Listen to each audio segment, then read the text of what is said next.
Hechos capítulo 2, versículo 14, que es lo que obviamente nos corresponde estudiar, pero antes veamos algo en el Antiguo Testamento que le da inicio a todo esto, y es Joel, que está entre Oseas y Amós, allí un poco antes de Abdías, de Jonás, de Miqueas.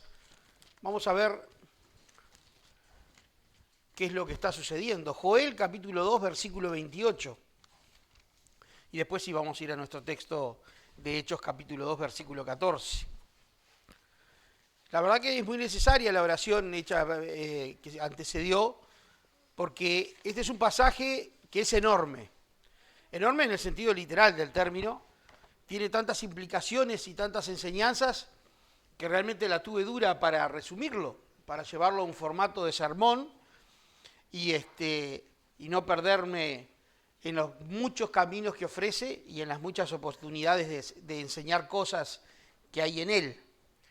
Pero bueno, esperemos que Dios guíe, y creemos que Dios guiará la enseñanza. Joel capítulo 2, versículo 28 dice: y después de esto derramaré mi espíritu sobre toda carne, y profetizarán vuestros hijos y vuestras hijas. Vuestros ancianos soñarán sueños y vuestros jóvenes verán visiones. Y también sobre los siervos y sobre las siervas derramaré mi espíritu en aquellos días. Y daré prodigios en el cielo y en la tierra, sangre y fuego y columnas de humo. El sol se convertirá en tinieblas y la luna en sangre antes que venga el día grande y espantoso de Jehová. Y todo aquel que invocar el nombre de Jehová será salvo, porque en el monte de Sión y en Jerusalén habrá salvación, como ha dicho Jehová, entre el remanente al cual él habrá llamado. Esa es exactamente la profecía de la venida del Espíritu. Tiene exactamente ese marco. Y tenemos que entender bien el marco en el que viene el Espíritu Santo y Pentecostés, y Pedro pronuncia su primer discurso porque es ese marco. Hay allí una venida, un despertar, una explosión de Israel prometida, que nosotros vamos a empezar a ver en el Nuevo Testamento, pero a su vez hay prodigios, hay señales, y hay un día terrible y espantoso del Señor, que habrá de venir. Y no está mal el término, dice terrible y espantoso. Después iremos viendo por qué y qué implica. Pero dice que en el monte Sión y en Jerusalén habrá salvación, aunque el Señor crucificado envió a sus discípulos hasta los confines de la tierra. Así que ya tenemos que empezar a entender temprano que Sión y Jerusalén no son lugares físicos, son lugares espirituales, son referencias espirituales. Porque Sión en las escrituras del Antiguo Testamento siempre significó al pueblo de Dios. No solo al pueblo étnico, sino en realidad al remanente. Sión siempre significó el pueblo de los creyentes. Y ahí es donde tenemos que empezar a entender. Y esa Jerusalén no es la Jerusalén a la que podemos viajar tomándonos un par de aviones, obviamente no. No hay mucha salvación allí en este momento. Sin embargo, esa Jerusalén de la que habla acá será llamada, y en el remanente que él habrá llamado habrá salvación. Entonces significa, evidentemente, debe significar, y Pedro lo va a explicar, que Jerusalén también es una imagen de todos los creyentes, de todos los tiempos, de todas las etnias, de todas las épocas. Porque si nos acotamos a los términos geográficos meramente, entonces no entendemos de qué está hablando, porque no se ve tal cosa hoy en día y no se ha visto en el pasado. No sé cómo se vería en el futuro. Ahora, si lo entendemos como yo les sugiero, queda claro a nuestra mente. Así que ahora sí vamos a Hechos, capítulo 2, versículo 14, y Pedro comienza su sermón explicando el acontecimiento mismo, lo que aprendimos el domingo pasado, el derramamiento de las lenguas de fuego, el gran alboroto, y comienza de esta manera citando a Joel, lo que acabamos de leer. Y luego predica sobre el sufrimiento, la muerte y la resurrección, y la posterior exaltación de Cristo, conectando ambos días. Finalmente exhorta al arrepentimiento y al bautismo. Es interesante porque por supuesto, nada, de hecho, de esto es casual. Dice el versículo 14 y 15 de la Escritura: entonces Pedro, poniéndose en pie con los 11, alzó la voz y les habló diciendo: varones judíos, y todos los que habitáis en Jerusalén, esto sea notorio y oíd mis palabras, porque estos no están ebrios como vosotros suponéis, puesto que es la hora tercera del día. Inmediatamente después de la ascensión de Jesús, Pedro asume el papel de liderazgo de los 120. Y ante los 12, entre los 12 y ante la evidente perplejidad de la multitud, él se pone de pie. En realidad, se pone de pie es la traducción literal de una expresión griega que significa encaró a la multitud, porque es razonablemente y presumiblemente todos estaban en pie. Él encaró a la multitud. El apóstol cumple su misión y pregona al Señor y toma la palabra. Así que vemos ahora al inculto, al vulgar, y vulgar no en un sentido despectivo, pero sí en sentido tipo común y corriente, un vulgar pescador, un temeroso de que fuera conocido como Jesús, ahora toma la palabra delante de todos y alza la voz con su potente voz y alcanza a todos. La expresión significa los encaró, vino a explicar. A pesar de la multitud de idiomas que hablaron en Pentecostés, los 120, cuando el Espíritu cayó sobre ellos, es bastante considerable y bastante razonable pensar que él solamente habló en arameo, que era la lengua franca de casi todos los judíos que concurrían a Jerusalén para las fiestas. Pedro primero pone en lugar a los incrédulos, diciendo: es la hora tercera, ¿cómo es que, o las 9 de la mañana, cómo es que vamos a estar borrachos 120 personas? Porque siendo fiesta, la Pascua, y siendo además sábado, razonablemente un judío no tomaría ningún alimento hasta cerca del mediodía. Así que era improbable que el efecto fuera explicado por una borrachera general de 120 personas. No están borrachas. Ellos están sufriendo o disfrutando de otro efecto. Versículo 16. Mas esto es lo dicho por el profeta Joel: en los postreros días, dice Dios, derramaré de mi espíritu sobre toda carne, y vuestros hijos y vuestras hijas profetizarán, y vuestros jóvenes verán visiones, y vuestros ancianos soñarán sueños. Y de cierto sobre mis siervos y sobre mis siervas en aquellos días derramaré de mi espíritu y profetizarán. Pedro toma la versión griega del Antiguo Testamento, que es un poco diferente a la versión hebrea, y hace algunas aclaraciones que vienen muy a cuento. Él cita el pasaje de la Septuaginta y enseguida empieza a aplicar. Como había visto hacer a Jesús tantas veces, él toma la Escritura, y eso es importante, que nosotros no solo veamos el contenido, sino cómo él lo hace para aprender a cómo hacer sermones. Acá está un curso de homilética clarísimo. Él toma la Escritura, la explica en su sentido llano y luego la aplica en su sentido espiritual. No está usando un texto como pretexto para decir una cosita, no es que se pensó un sermón, un montón de ideas lindas para decir y luego busca el versículo que se acomode. Eso es un pretexto, no es un texto. Lo que él hace es tomar la Escritura y la explica, y luego que explica el significado llano de la misma, la aplica para su contexto. Pedro cita a Joel, quien predijo el derramamiento del Espíritu sobre toda carne. Y él dice: esto ha sido cumplido. Bien, sabemos que los 120 eran judíos. No parece que allí haya toda carne, pero claramente la profecía está en desarrollo. Claramente el Espíritu ha sido derramado en toda carne. Queridos, ¿qué dice el versículo 17? En los últimos días, dice Dios, derramaré de mi Espíritu sobre toda carne. ¿Cuándo fue Pentecostés? Hace 2000 años. ¿Cuándo comenzaron los últimos días? En la Biblia, los últimos días son el espacio de tiempo que ocupa entre la ascensión de Cristo y su segunda venida. Estos son los últimos tiempos. Llevamos 2000 años en los últimos tiempos. Por eso Pedro aclara en su libro, no es que el Señor tarde, como algunos lo critican, sino que simplemente Él está dejando que la gente proceda al arrepentimiento. Estos son los últimos días. Los últimos días han llegado, está diciendo Pedro. Ahora los judíos presentes saben que Joel habría profetizado la venida del día del Señor en los últimos días.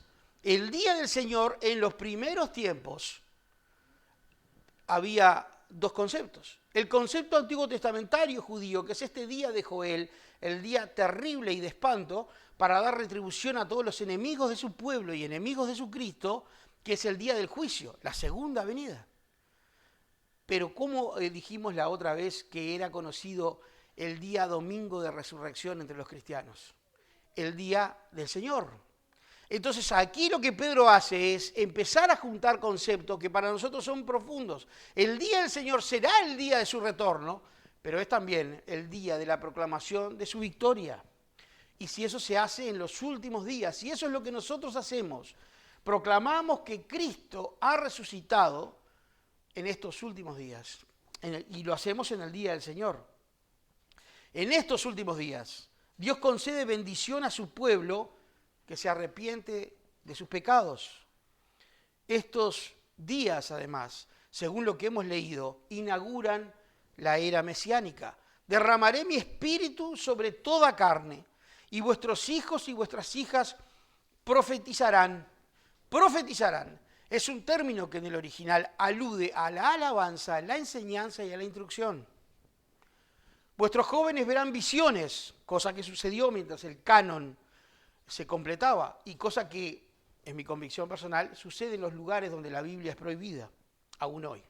Y vuestros ancianos soñarán sueños, y de cierto sobre mis siervos y sobre mis siervas, está aludiendo a los esclavos, en aquellos días derramaré de mi espíritu y profetizarán. Ahora bien, él está dirigiendo a un grupo de judíos en Jerusalén de la diáspora, no hay esclavos allí.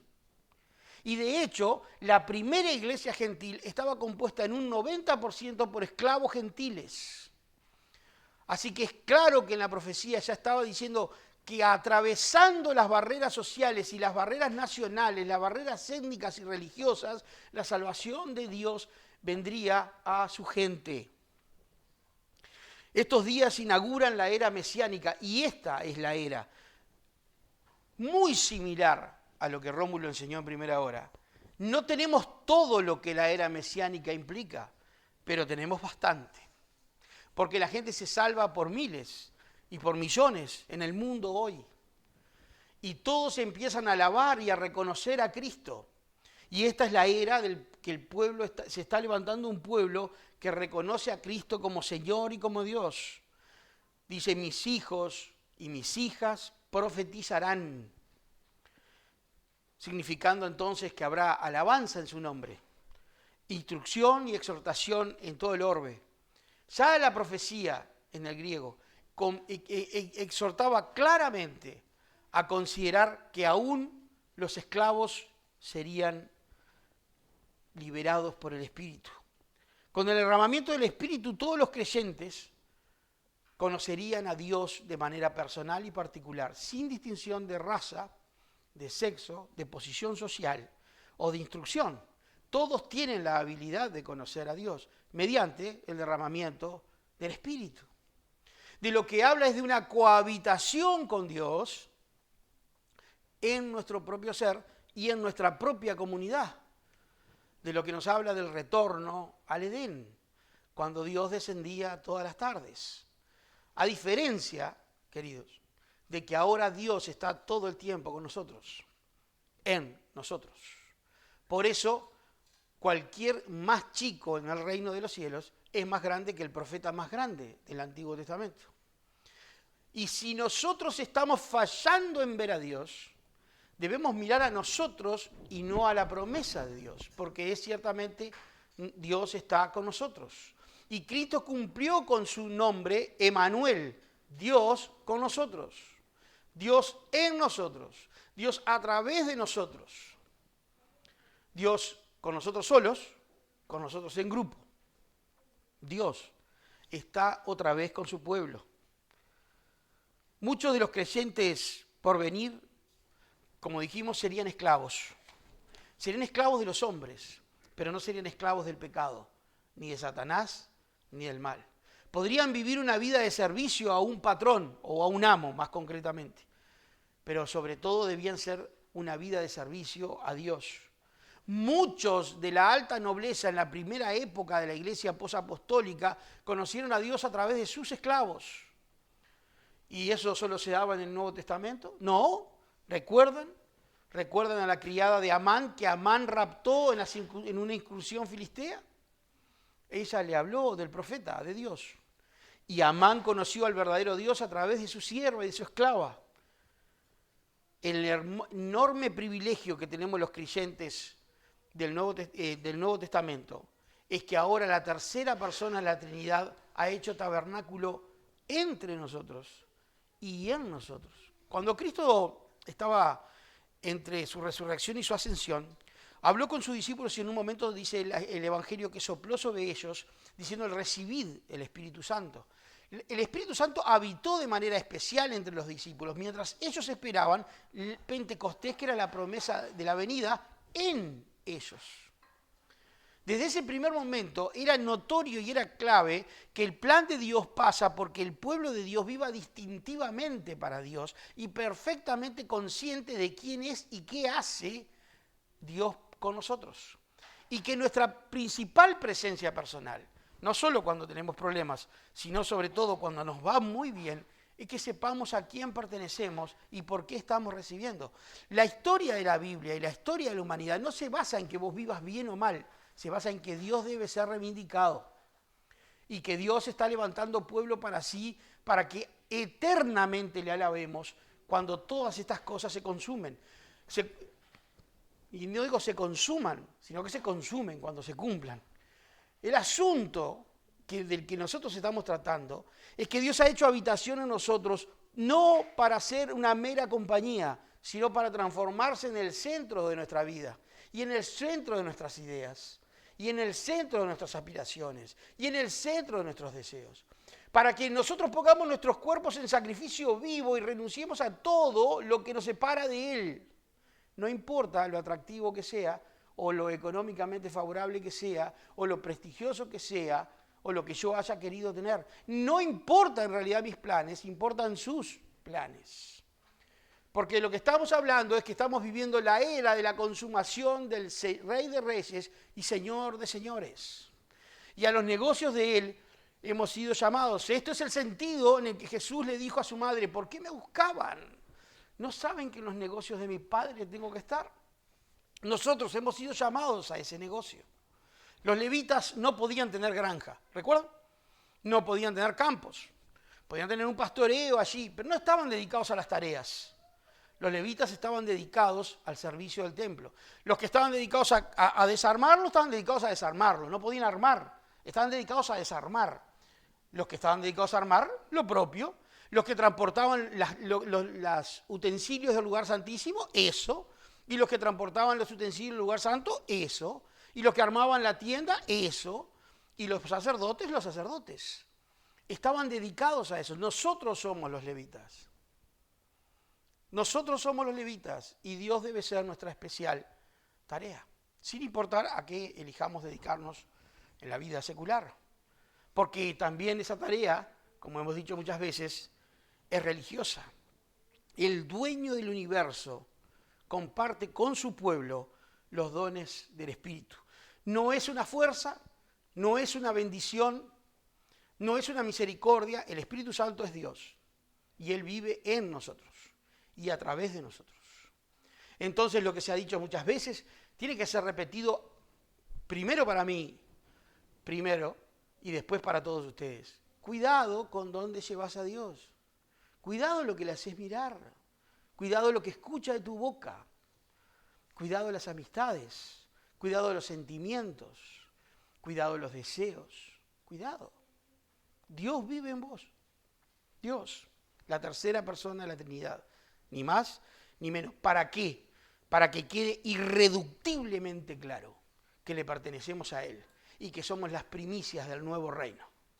La gran casa a la que aludían recién, la gran mansión, las moradas, los cuartos, las habitaciones, no importa cómo se concrete, muy probablemente sea por ahí la cosa.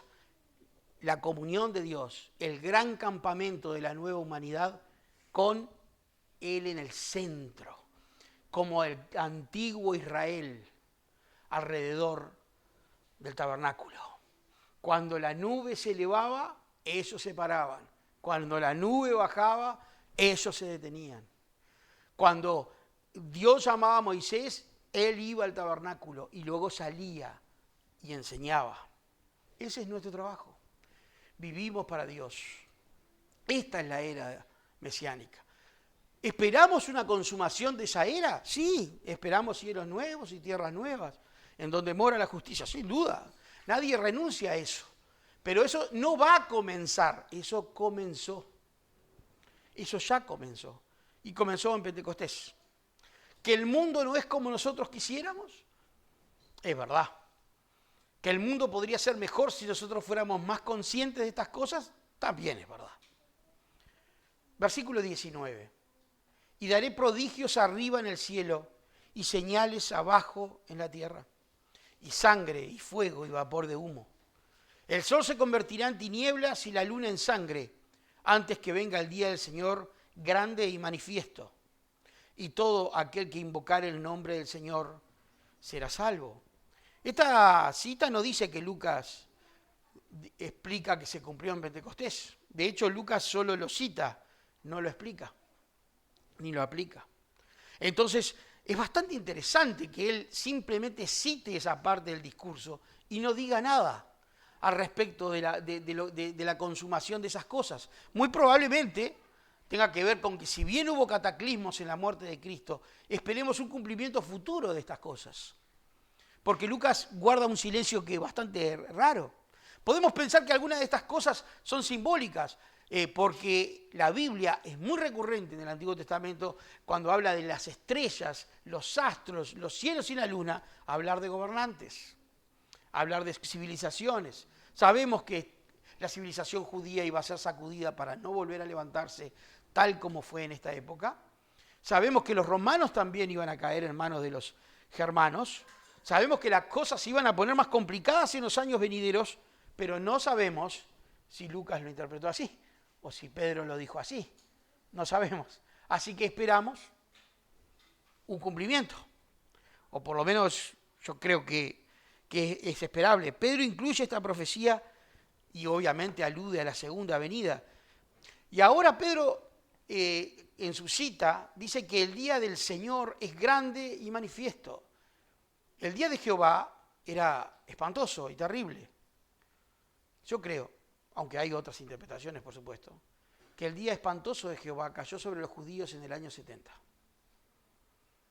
y los aplastó para siempre. Y creo, aunque hay otras interpretaciones que pueden ser muy válidas, que para nosotros y para el resto del mundo, incluidos los judíos, viene el día grande y manifiesto, que es el día de la segunda venida. No es el mismo día, creo yo. Creo que una cosa cayó sobre ellos, sobre aquella generación que estrictamente lo rechazó, lo vapuleó y lo mató, y la otra cosa es sobre la venida. Pero hay otros muy buenos hermanos y de excelentes credenciales teológicas que no piensan exactamente igual. Es responsabilidad de cada uno hacerse una idea de lo que la Biblia dice. Yo creo esto. Es interesante que Pedro habla que todo el que invoque el nombre del Señor será salvo. No solo al final del tiempo, sino durante los últimos días del que llevamos 2000 años. O sea, invocar el nombre del Señor en términos neotestamentarios no es exactamente igual que invocar el nombre de Jehová en el Antiguo Testamento, aunque es similar, es otra cosa, porque acá está fuera del contexto de una religión única. La invocación del nombre de Jesús es suficiente para conseguir la salvación en estos últimos tiempos. Millones de seres humanos han invocado el nombre de Jesús, pero el primero que comenzó haciéndolo era aún antes del fin de los tiempos. Acuérdate de mí cuando vengas en tu reino. De cierto te digo que hoy mismo estarás conmigo en el paraíso. Ahí está. No hay religión, no hay rito, no hay teología, hay fe pura y dura en el objeto correcto. Y esa es la salvación neotestamentaria. Así queda claro que el sermón, que Dios ha abierto el camino de la salvación a todas las personas, judíos y gentiles, pero este no es un mensaje corporativo, es un mensaje individual y exige una respuesta individual. Es para todas las gentes, pero para cada uno de la gente. Exige una respuesta individual. Con el derramamiento del Espíritu en Pentecostés, la Iglesia ha adoptado su forma final y se separó para siempre de lo que conocemos como judaísmo. Para siempre se separó y no va a volver a esa forma original. ¿Por qué decimos esto?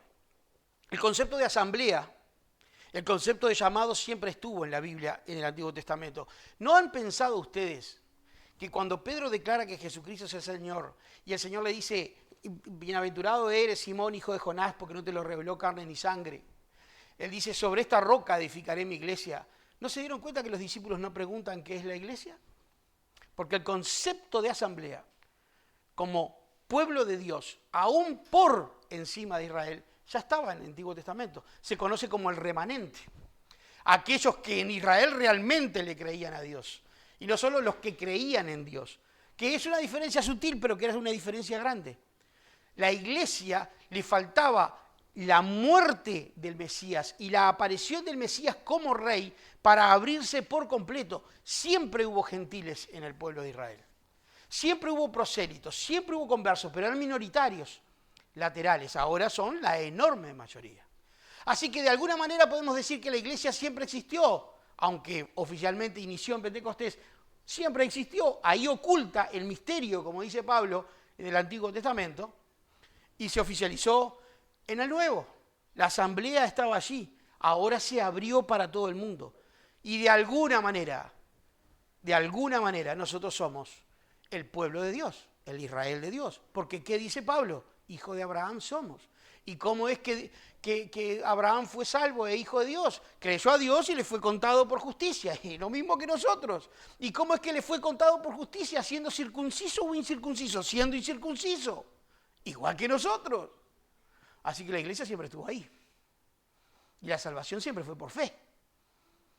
Entonces, nosotros también, en alguna manera, somos Israel. Debemos entender que con el derramamiento del Espíritu ha llegado la era en que Cristo reina irremisiblemente. Él no ha impuesto su cetro todavía sobre el mundo, y lo hará, pero aún está en la hora de la espera, en la hora de la misericordia, en la hora de la paciencia. Y en esa hora, en ese momento de entre paréntesis, es que nosotros estamos actuando, llamando a las almas al arrepentimiento. Esa es nuestra hora, es la hora de Él. Pero nosotros somos llamados a este oficio. Como dice Pablo, somos embajadores de Dios para rogar a la gente que se reconcilie con Dios. Es la hora de la paciencia. ¿Vendrá el cetro? Sí, claro que viene. Ya lo tiene en su mano. Porque ¿dónde está Cristo? Flotando en alguna especie de viaje espacial. Está a la diestra de Dios. Reinando. O sea que ya no es que va a ser rey sobre Jerusalén. Es rey sobre Jerusalén. Sobre Jerusalén, sobre Nueva York, sobre Londres, sobre Madrid, sobre París, sobre Montevideo, sobre Colonia. Rey. Versículo 22. Varones israelitas, oíd estas palabras. Jesús Nazareno, varón aprobado por Dios entre vosotros, con las maravillas y prodigios y señales que Dios hizo entre vosotros por medio de él, como vosotros mismos sabéis. Aprobado, en griego confirmado. Pedro describe a Jesús como el hombre confirmado por Dios, a través de su vida terrenal, evidentemente por sus milagros, por sus prodigios y señales. Nicodemo le dijo con gran verdad, Señor, nadie puede hacer estas señales que tú haces si Dios no está con él. O sea, no hay nadie que pueda hacer esto si Dios no está con él. Por lo tanto, él era un hombre de Dios. Él era el hombre de Dios. Y era Dios hombre también. Pero eso exige una comprensión que más adelante Pedro va a dar en el primer sermón que hizo. O sea que fue un curso de teología rapidito. Él no solo es enviado por Dios, él representa a Dios. lo representa en su totalidad. Por eso Hebreos dice que Él es la imagen misma de su sustancia y la expresión exacta de su naturaleza. En su sermón el apóstol pone en énfasis en que Dios, quien claramente respaldó a Jesucristo mediante todos los prodigios realizados en su vida, empezando en Caná y terminando su resurrección, nos llama a adorarlo, a invocarlo a Él. A Él. Por eso con verdad dijo Jesucristo todos estos pasajes tan conocidos. Yo soy el camino, la verdad y la vida. Nadie viene al Padre si no es por mí. Versículo 23. A este, entregado por el determinado consejo y anticipado conocimiento de Dios, prendisteis y matasteis por manos de inicuos, crucificándole. Los acusa Pedro. Les dice asesinos. Tal vez no eran estos los que estaban. Pero él les dice, murió por tu culpa. No debemos de olvidar decirle al inconverso que él murió por su culpa. Y no debemos olvidar nunca que él murió por mi culpa y por la tuya. Es la culpa tuya la que él cargó. Es la culpa mía la que él llevó. Porque él era impecable. Impecable. Sin ningún pecado. Sin ninguno. Fue él nuestro, él mío el que él llevó. Claro, es muy duro para ellos. Ahora es interesante que Pedro combina dos cosas muy difíciles de entender, pero que como decía Deuteronomio 29, las cosas reveladas son para nosotros y las ocultas son para Dios. Así que las que son ocultas no especulemos, dejémoslas ocultas, están en el 23. Este entregado por el determinado consejo, hay una acción voluntaria de Dios, y anticipado conocimiento, prendiste y mataste por manos de inicuos crucificándole. Es tu culpa, pero Dios así lo quería. ¿Cómo es esto posible? No lo sé. Voy a decirles algo. Nadie en la historia de la iglesia lo sabe, pero es así. Hay que creerle a Dios. ¿Ellos actuaron libremente queriendo matar a Cristo? Sí, pero Dios ya lo había determinado. ¿Lo forzó Dios? De ninguna manera. Dios no fuerza a hacer el mal ni tienta a nadie a hacer el mal. Dios no es autor del mal. El autor del mal es Satanás y el hombre que en el jardín del Edén, representando a toda la humanidad, tocó el fruto. Esos son los autores del mal, no es Dios. ¿Y cómo pasó? No lo sabemos, es que no lo sabemos. ¿Cómo estas dos verdades coexisten? No sé, pero existen ahí y no las podemos negar. Versículo 24. El cual Dios levantó, suelto los dolores de la muerte, por cuanto era imposible que fuese retenido por ella. El suelto los dolores de la muerte es una dulcificación preciosa que hicieron Reina y Valera de soltado de las ligaduras de la muerte. Lo que dice el texto original es que Cristo estaba como atado a la muerte, pero se soltaron las ligaduras porque no lo podían retener. Porque no era posible, no le era dado a esa ligadura, esa cadena mortal, retenerlo, no podía. Nuestro cuerpo, que no ha sido redimido, todavía, como explicaba Rómulo más temprano, sí va a caer en esa ligadura y no va a poder soltarla. Nosotros vamos a morir, al menos que el Señor venga antes y nos libere. Pero nuestro cuerpo se va a quedar acá, no va a subir. Vamos a recibir un nuevo cuerpo. Pero Cristo, en su cuerpo original, no fue retenido por la muerte, no podía. ¿Por qué? Porque no tenía pecado. Aquí no hay ninguna duda, hay una clara reafirmación de la resurrección de Jesús. La doctrina central de la iglesia primitiva es la resurrección de Jesucristo. Lo que atravesaba todo y cada uno de los sermones que nosotros vamos a ver, cada y uno de los testimonios que nosotros vamos a ver, es que Cristo se levantó de los muertos, es que Cristo no fue detenido por la muerte, es que Cristo era invencible porque era sin pecado, es que Cristo es el Mesías y volvió a la vida, en que matamos a la persona del Dios encarnado y el Dios encarnado volvió a vivir. Ese es el centro del mensaje. Todo el libro de los Hechos. Cristo está vivo, está vivo. Ahora, ¿es plausible que una persona que haya vivido 40 días con alguien que vio morir de manera tremenda hable de otra cosa? No, claramente no. Para ellos la experiencia con Cristo esos 40 días fue tremenda. Verlo vivo, darse cuenta. Además, estamos hablando de mentes civilizatoriamente mucho más primitivas que la nuestra, con mucho menos conocimiento científico que el nuestro, con mucho conocimiento menos desarrollado, evidentemente, Para ellos era una cosa impensable, para nosotros también lo es. No habrá era en que podamos pensar esto. Pero ellos, además, digámoslo de manera graciosa, eran bastante bestias, no eran gente educada. Y no lo podían creer. Y sin embargo les atravesó el alma, porque para ellos no había duda que estaba vivo. Y de hecho, qué bien, porque no hay ninguna duda que él estaba vivo. El cual Dios levantó sueltos los dolores de la muerte, por cuanto era imposible que fuese retenido por ella. La muerte de Jesús no podía resolverse de otra manera. No había otro fin. Dice Pablo que los príncipes de este mundo, incluso aludiendo a Satanás, no se dio cuenta de la sabiduría de Dios, porque si se hubiera dado cuenta, nunca lo hubiera crucificado, porque a través de la crucifixión y de su resurrección la muerte fue sorbida en victoria y Satanás completamente despojado.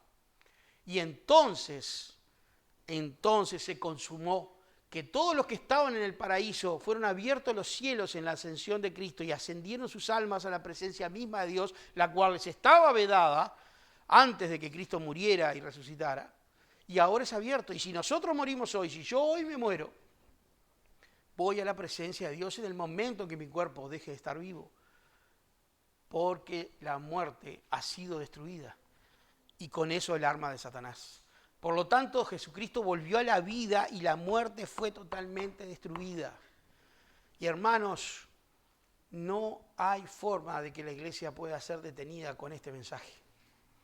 Nada puede detenerle. Nos preguntamos 1001 vez, ¿cómo es que la iglesia crece en persecución y se achancha cuando las cosas son buenas? Nadie quiere persecuciones por acá.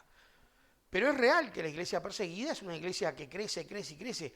Hay una convicción que el Espíritu infunde y que nosotros tenemos que orar para que se nos infunda. No se puede detener al Espíritu de Dios obrando a través de la iglesia. No se puede, no hay fuerza que lo detenga. Así que ninguna oposición. Así que cuando Satanás pone las condiciones bravas y el ser humano se pone bravo contra el cristianismo triunfa sobre esa victoria de manera más espectacular. Y querés matar a 3 cristianos y después tenés 6, y luego 9, y luego 18, y luego 36, y no se para. Y no se para. Versículo 25. Porque David dice de él, bueno, vamos al Salmo 16 y al Salmo 110. Veía al Señor siempre delante de mí, porque está a mi diestra, no seré conmovido, por lo cual mi corazón se alegró y se gozó mi alma, y aún mi carne descansará en esperanza, porque no dejarás mi alma en el Hades, ni permitirás que tu santo vea corrupción. Me hiciste conocer los caminos de la vida, me llenarás de gozo con tu presencia. Para los hermanos que predican y a los que quieren predicar, están viendo que Pedro articula su sermón en base a la Biblia. Él no introduce un giro de tema, sino tiene una escritura. Y ustedes ven que las escrituras no están chocando entre ellas, no están diciendo cosas contrarias, están articulando algo bien pensado. No sé si él lo preparó, evidentemente el Espíritu Santo lo guió, pero esto es bien interesante. No se puede hacer sermones si no se articula en la escritura. Y no se puede hacer un sermón de algo que la escritura no diga, porque eso no es un sermón bíblico. El sermón bíblico se limita a explicar y luego a aplicar si la habilidad y el conocimiento da. Pero con explicar está bien, explicar lo que la Biblia dice, eso es suficiente. Tenemos acá la segunda cita, ¿no? El Salmo 16, versículo 8 al 11. David se revela como alguien que tenía toda su confianza en Dios. Veía siempre al Señor delante de mí, porque está a mi diestra, no seré conmovido. Obviamente es una figura literaria. Él no lo veía, pero él sabía que estaba a su diestra, o sea, estaba ahí para apoyarlo. ¿Quién se ponía a la diestra de las personas? El de mayor confianza. El de mayor confianza estaba a la diestra del rey David, ¿no? Él describe a Dios como su protector debido a la estrecha relación que tiene con Dios y a la confianza que le tiene. Su corazón está lleno de gozo y de felicidad. Jesús era exactamente igual y podemos decir lo mismo de Jesús. ¿Podemos decir lo mismo de ustedes y de mí? Siempre está lleno nuestro corazón de felicidad porque hay gran confianza en Dios, porque hay una gran relación con Dios y entonces no le temo al porvenir. o le temo al porvenir, o le temo a las personas, o le temo a la enfermedad, o le temo a lo que la sociedad va a hacer, o temo y temo y temo. El perfecto amor, ¿qué hace? Echa fuera el temor. Por lo que el que teme no ha sido perfeccionado. No dice que no es salvo, dice que no ha sido perfeccionado. ¿Yo no temo nada? No, no es cierto. Yo temo muchas cosas, pero no justifico mi temor. Sé que es falta de fe. La depresión, ¿qué es la depresión? Una enfermedad, un flagelo. Es falta de fe en un cristiano. Queda feo decirlo, es real. Porque si yo me deprimo por las cosas que no suceden, es porque no estoy teniendo en cuenta que Dios tiene el control de mi vida y que Él ha pensado para mí caminos de bien y no caminos de mal. Y si dice que no tengamos ni siquiera a la misma muerte, ¿cómo habremos de temer al porvenir? Son cosas para pensar, hermanos, pero es muy profundo el sermón de Pedro.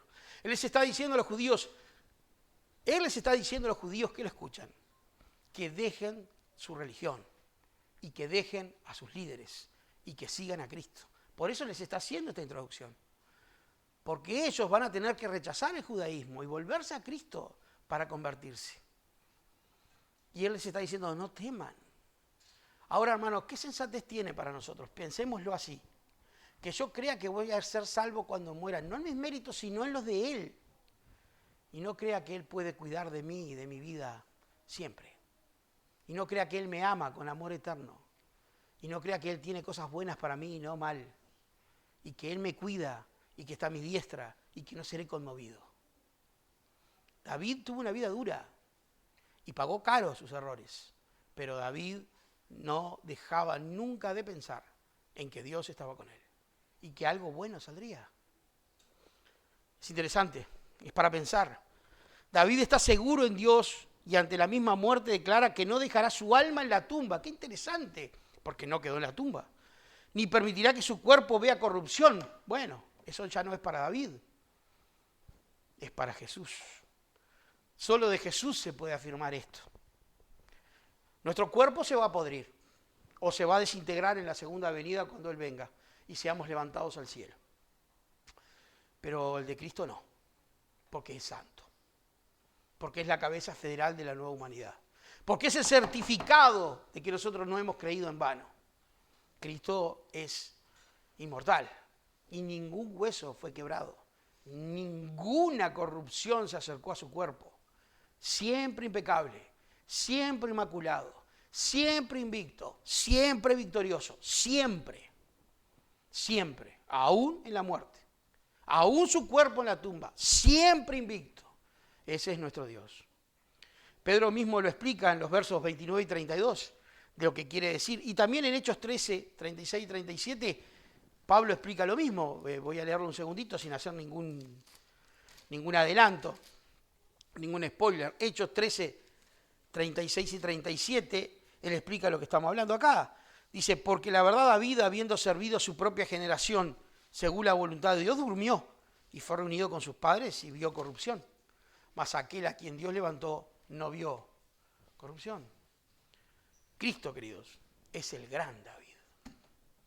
Porque David es una imagen de Cristo, como José, como Abraham, como Moisés, como los profetas. Son todos imágenes de alguien mucho más grande, de alguien que nos congrega a todos nosotros. Cristo es el gran David. David fue un rey en Jerusalén y fue un hombre amigo de Dios. Cristo fue el gran David, el gran rey, Dios en persona. 29 de nuestro texto, 29 y 30. Antes de irme quería decir que el versículo 28, David afirma que Dios mismo es la fuente de vida y por lo tanto su gozo es caminar continuamente los caminos de la vida en una estrecha comunión con Dios. Y yo pensaba las veces en que yo me desvío de este camino, donde mi mente empieza a ser tortuosa y empieza a seguir caminos que no están bien, y cuando yo pierdo mi confianza y doy lugares a ansiedades, porque uno no es perfecto, es un ser humano y tiene temores como cualquiera. Pero el gozo, la certeza La tranquilidad es mantener un camino cercano a Dios. David lo hizo, Jesús lo hizo. Nosotros deberíamos hacerlo.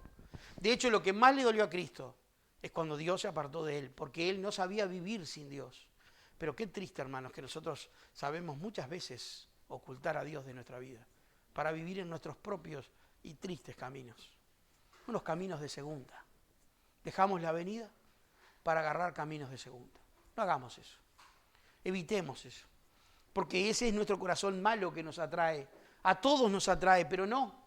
Pero no, porque no hay nada allí, no hay agua. Cisternas vacías, dice la Escritura. Fuentes sin agua. Nubes que solamente lleva el viento.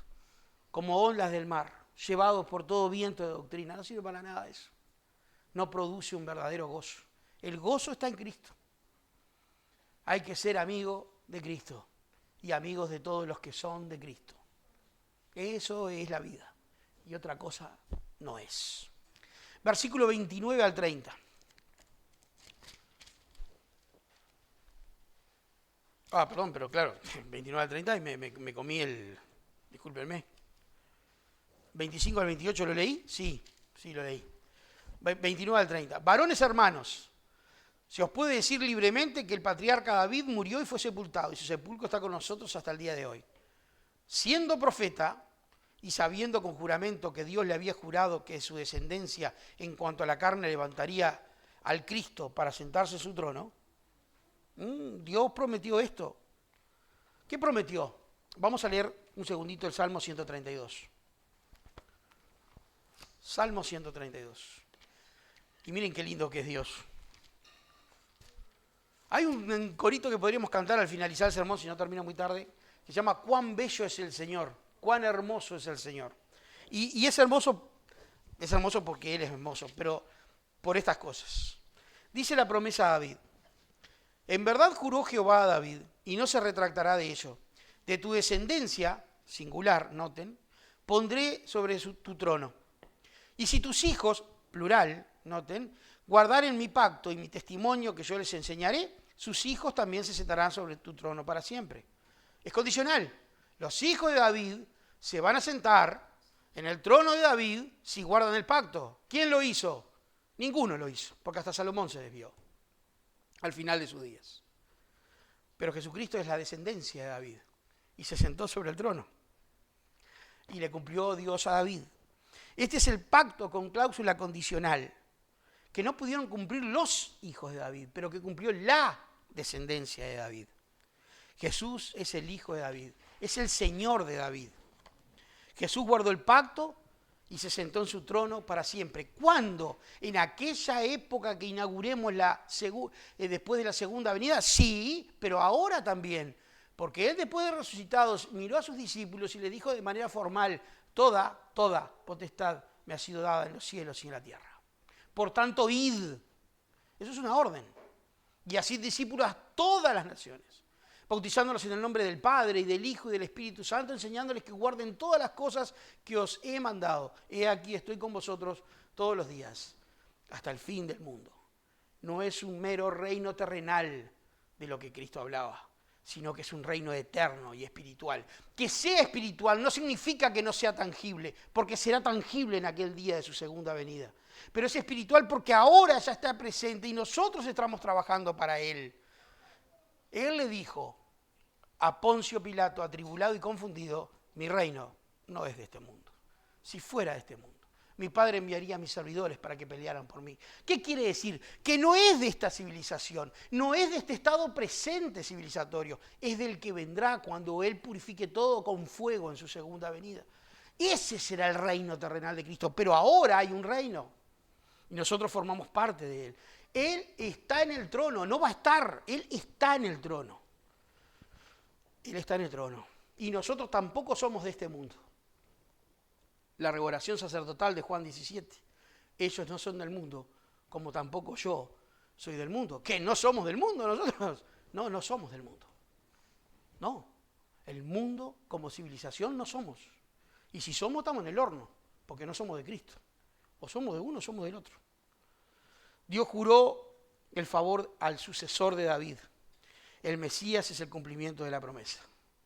Versículo 31 de Hechos capítulo 2. Les dije que esto era largo y créanme que si yo tuviera más talento y más conocimiento podría sacar mucho más de esto de lo que puedo ver. 31.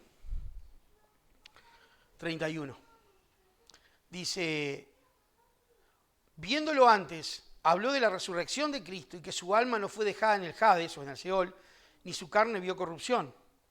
Pedro cambia los verbos. La profecía está en futuro. No dejarás mi alma, ahora está en el pasado, porque claramente ese salmo era para el hijo de David. Y Pedro lo muestra. Ese salmo era para Cristo. Él cambia los tiempos de los verbos. La profecía está en futuro, pero para el sermón de Pedro está en pasado. Ya ocurrió. Ya ocurrió. Con la consumación de su resurrección, Cristo es Rey para siempre. No tiene que esperar una consumación. Él es la consumación. Versículo 32. A este Jesús resucitó Dios, del cual todos nosotros somos testigos. Pedro conecta los hechos redentores con el derramamiento del Espíritu. Si Él resucitó, es para derramar el Espíritu Santo. Y si derramó el Espíritu Santo, es para establecer el reino y la avanzadilla del reino hasta que Él venga. Ese es nuestro trabajo. Llamar a las almas a la luz. Porque está el reino de las tinieblas y el reino de la luz. Y estos reinos se oponen entre sí. Versículos 34 y 35. Estoy tratando de apurar, pero no quiero perder contenido.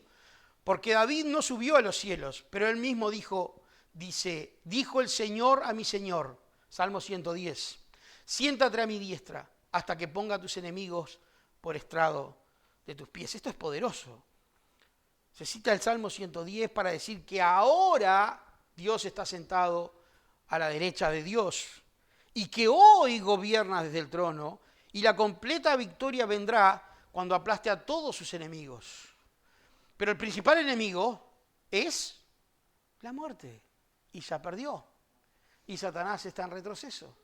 Y la verdad de Dios es imparable. Y el evangelio se predica en todos lados y a todas personas y en toda lengua. Y hay misioneros por doquier, y aún nosotros seguimos viviendo en nuestro pueblo y predicando, y hay más cristianos que hace 100 años. La verdad de Dios es imparable, hasta que Él lo consume. Versículo 36. Sepa pues ciertísimamente toda la casa de Israel que a este Jesús, a quien vosotros crucificasteis, Dios le ha hecho Señor y Cristo. Pedrito no andaba con historias, era derecho. Vosotros crucificasteis, pero Dios le ha hecho Señor y Cristo. El Mesías es Dios, está diciendo él. Este es el punto culmine del sermón. Acá termina el sermón. Dios ha exaltado a Cristo en su naturaleza humana y también en su naturaleza divina. Este no es solo el Cristo, es Dios soberano. Estos dos títulos tienen tremenda importancia. Jesús es Señor y Cristo. Toda rodilla se doblará y toda lengua confesará que Jesús es el Señor. ¿Para qué? Para gloria del Dios Padre. De buena o de mala gana. Pero ahora, en este tiempo, es el tiempo de la misericordia. Es el tiempo del llamado. Es el tiempo de la predicación. Ahora es tiempo. Hoy es el día de salvación. Versículo 37. Al oír esto se compungieron de corazón y dijeron a Pedro y a los otros apóstoles: varones hermanos, ¿qué haremos? La acusación que ellos son responsables de su muerte es verdadera y les traspasa la conciencia. Y por lo tanto se sienten tremendamente perturbados. Y comprenden la cabalidad que no pueden seguir siendo partidarios del judaísmo, que tienen que aceptar a Cristo y rechazar su fe, o continuar en su fe y rechazar a Cristo. Por eso es que Él ha justificado de esta manera a Cristo. Y les ha dicho: muchachos, dejen esa religión falsa. El judaísmo es una religión falsa. El cristianismo es una religión verdadera, la única. En esta actitud ellos expresan fe e indirectamente suplican que los guíen a Dios. ¿Qué haremos? 38 y 39. Porque para vosotros es la promesa y para vuestros hijos y para todos los que estén lejos y para cuantos el Señor nuestro Dios llamare. Veamos esto en partes. Arrepentimiento es lo primero que esboza Pedro. El imperativo, arrepiéntanse, implica dar la espalda al mar, aborrecer los pecados, girar 180 grados y vivir para seguir al Señor. Siempre digo mar, pero es mal. Entiéndame que yo tengo un problemita ahí con la L y la R, siempre la tengo. Es espalda al mal. Al mar lo pueden mirar todo lo que quieran. El asunto es darse vuelta, arrepentirse. Lo segundo que le dice es bautícense, señal visible de fe. Arrepentirse está en plural, pero bautizarse está en singular, para enfatizar que la naturaleza de esta proclama de fe es personal. No se puede asumir. Hasta que Sara nos dio la inmensa alegría de creer en el Señor, nosotros que estábamos bautizados con Lila hace ya muchos años, no podríamos asumir que nuestro bautismo la cubría, porque no lo hacía. De hecho, no nos cubría ni a nosotros mismos, a nosotros nos cubría la sangre de Cristo en la que hemos creído. Pero es una señal. Así que cuando ella dijo, sigo a Cristo, y empezó a hacer el curso, y quien la apadrinó, y finalmente llegó al agua, no es que el agua la salvara, es que el agua confirmaba la salvación. Y uno realmente dijo, oh, amén, amén. Y eso es de lo que habla Pedro. Arrepentimiento y fe están vinculados teológicamente. El creyente que cree es bautizado haciendo un pacto de fe. Y el que cree y no se bautiza porque se muere antes, no pasa nada. El don del Espíritu Santo. El contexto del relato indica que el don no depende del bautismo. La promesa, ¿cuál es la promesa?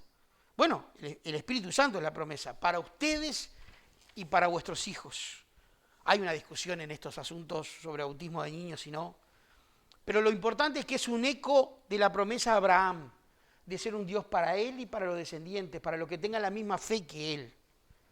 Para los que estén lejos no indica distancia geográfica, sino distancia temporal. Es cronológica para todos los que Dios llamare, muestra que no únicamente es étnico, sino que es internacional.